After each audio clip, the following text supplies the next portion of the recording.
Hey, it's Joanna Hunter here for another episode of Into the LightWeb podcast. And today we're going to be talking about developing mediumship. So let's get into it. Hey, and a very warm welcome to the Into the LightWeb podcast with me, your hostess, Joanna Hunter, metaphysical teacher, spiritual life and business coach, published author, and the high priestess of the LightWeb, a spiritual technology that will change your life. This is the place to be to talk everything under the LightWeb, from consciousness, relationships, to money, to spiritual business, and everything in between.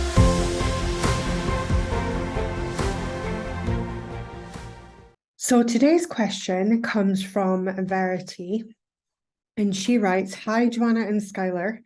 I have been told many times that I've been given natural gifts to become a clairvoyant medium, and the abilities are there waiting for me to access then, apparently, when I feel the time is right to begin exploring these gifts. But how do I do this? I tap and I meditate daily.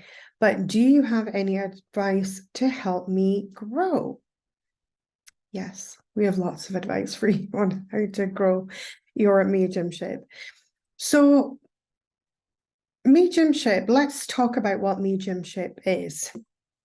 So the way that we define mediumship, myself and Skylar define mediumship, is the ability to connect with spirit. And with that, there is levels of energy. So what I would like you to think about is all psychic and mediumistic abilities kind of run on a big scale, right? Right at the very bottom of that scale, you have your natural innate intuition. So an example of your natural innate intuition would be beautiful sunny day outside, and you are just leaving the house and you get this overwhelming urge to take your umbrella. And then, because we're human, we talk ourselves out of taking the umbrella. We're like, nah, don't be daft. It's sunny outside. And by the time we come home in the afternoon, we are squelching in our flip-flops and absolutely soaked through. And that is a classic example of ignoring our intuition. The next level to intuition is psychic ability. So the psychic ability is where you just have like an internal knowing, or you know something. So perhaps you're meeting somebody for the first time and you just kind of get this weird vibe off them that you're like, yeah, that's not a person I really think I should be hanging out with. Or somebody says something and just something inside of you just says, that is BS, absolutely BS. Now, they could be the nicest, kindest person to you, to your face, is really lovely. There's absolutely no reason why you would have these thoughts. That is often psychic ability. Psychic ability extends into knowing kind of what might happen next in a situation. So having that feeling of like, oh, I think I know what's going to happen next. And as we move higher up into the psychic abilities, we start to touch on the levels of mediumship. Now, not all mediums are clairvoyant, and clairvoyancy is literally a kind of blanket term that's been given to a lot of mediumship, but clairvoyancy actually talks about the ability, or the mediumship ability, of clear seeing. So it means that you get images in your mind and you get pictures in your mind, and that's clairvoyance. Now, clairvoyance can extend to the gift that I have, where I'm able to see auras and I'm able to see spirit with a naked eye. And that means I'm not seeing it in my mind's eye, I'm literally seeing it around people. So that's clairvoyance. But mediumship does not just stop at clairvoyance. There's clear knowing, which is claircognizance. And often people who are claircognizant tend to have very strong gut instincts and tend to have very, like, they'll get psychic impressions of things all the time and just knowing. So they'll just know something. Then you have clairsentience. Clairsentience really belongs to a group of people known as empaths. So we are really deeply feeling when we're working with clairsentience. So clairsentience is this deep feeling, and you get deep feelings. Then you have a clairaudience. So clairaudience is when you actually hear spirits. So that is something that often when I am working with my spirit team, Skylar, they will literally be like chittering in my ear, and sometimes I have to kind of like stop a conversation that I'm having so that I can continue to listen to what they're saying, so I can relay it into the conversation that I'm having. So clairaudience is another clair. Now, I profoundly believe that every single person can develop all of the clairs. However, not everybody goes to develop all of the clairs, and so therefore not everybody will appear to not be clairvoyant or have other clairs. But I believe that, you know, it's like anything. If you begin to train it, it will begin to open for you. So let's talk about the levels of mediumship. So now we know what the different kind of senses within the mediumship are, which are what we will refer to as the clairs. Those are the mediumistic senses. Now there's also clairgustance, which is the one that I've kind of left out. Now clairgustance is the ability to taste and the ability to smell spirits. So quite often, a lot of people will experience clairgustance when their loved ones are around. And especially, I think grandmothers and grandfathers tend to come quite often in on the vibration of clairgustance. So if you had a grandfather that loved like Werther's Original, and you just get this weird taste of Werther's Originals in your mouth, or the smell of that buttered candy, or if you had I remember vividly connecting once with a beautiful grandmother who absolutely adored Parma violets. And I just got this amazing scent of Parma violets. And that's how she came through to me.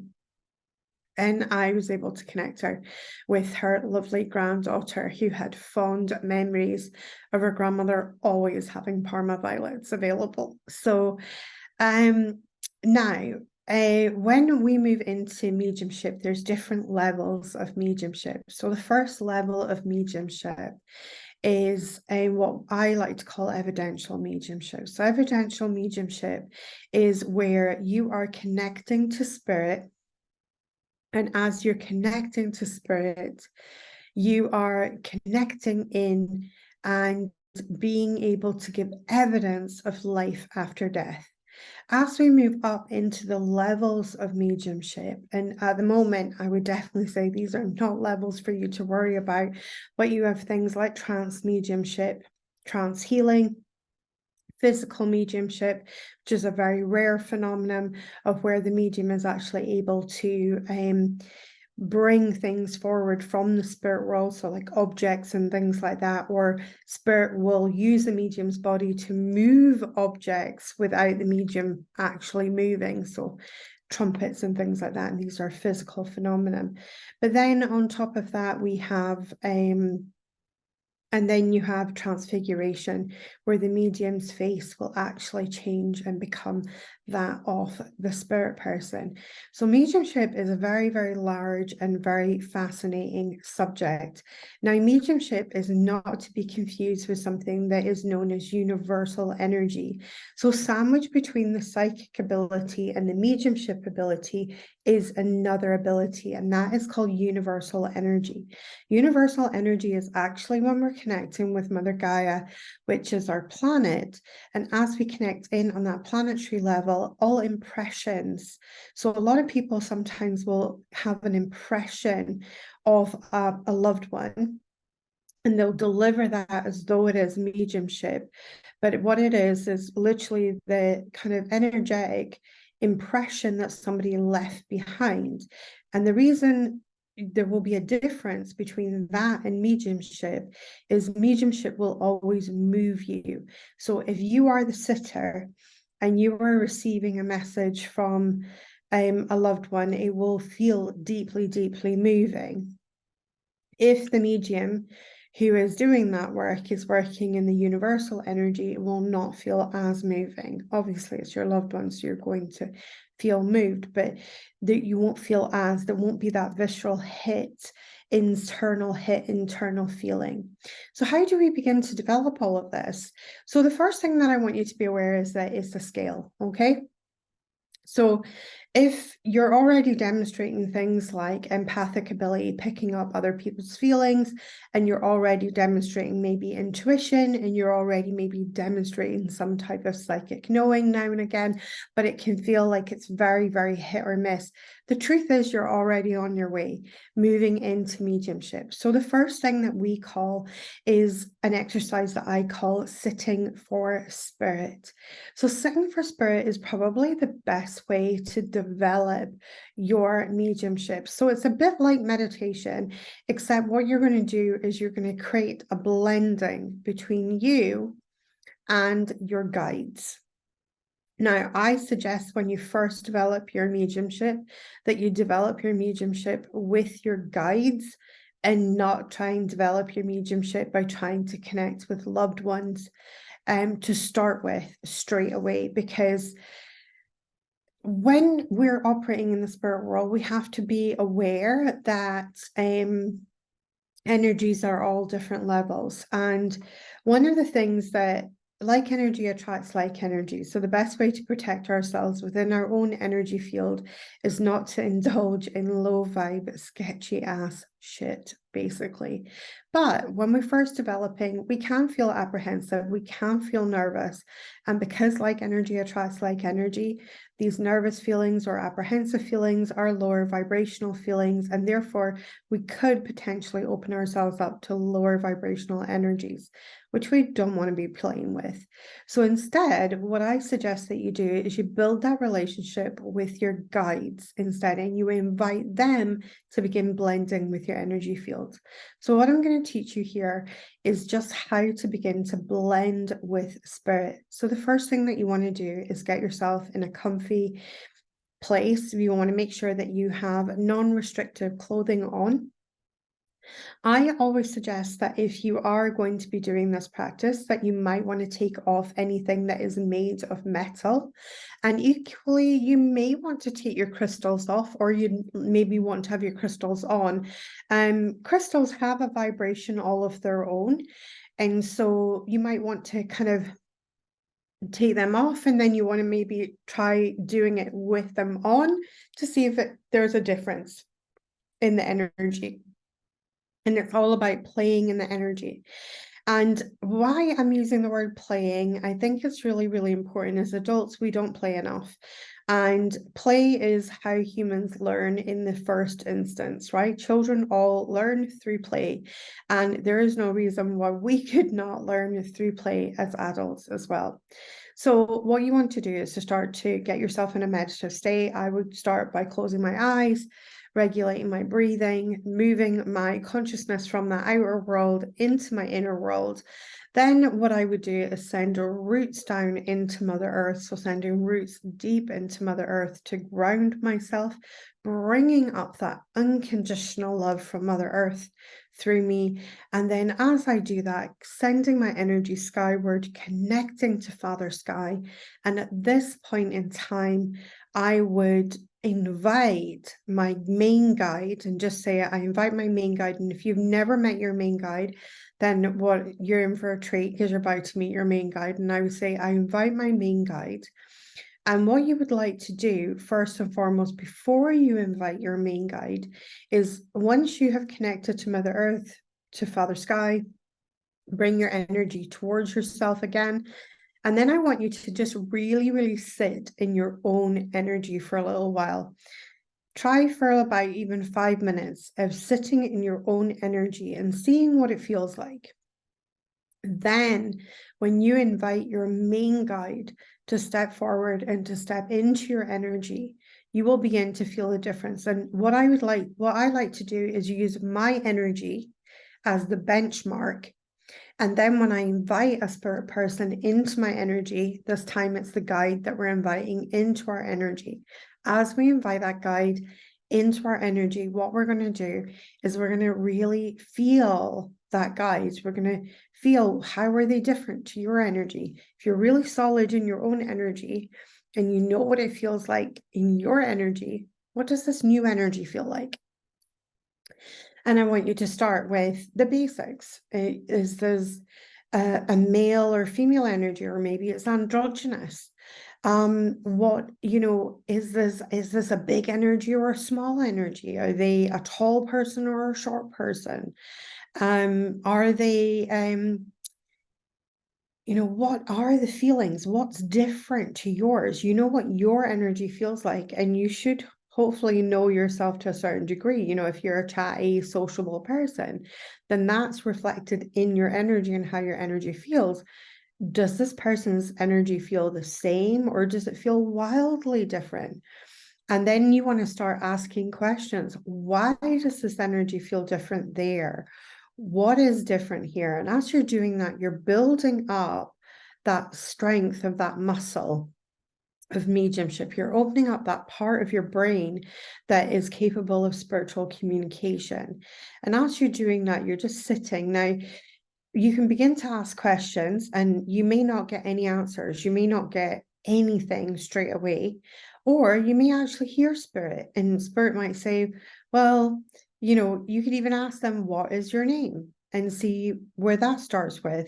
Now, if you make that a practice, so you can add that into a meditation practice or make that a daily practice, then what you want to do is you want to begin to graduate from that practice into perhaps a deeper practice of like really trying to connect to maybe a past grandparent or something, and asking them to step forward.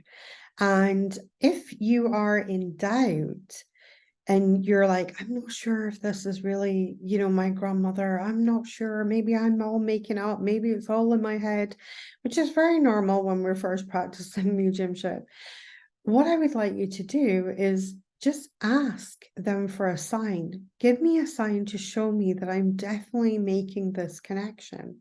Remember, you're working with a divine intelligence. You're working with an intelligence that is capable of so much.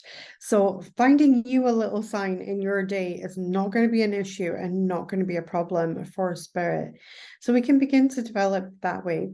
One of my other favorite ways of developing mediumship is to join a mediumship circle.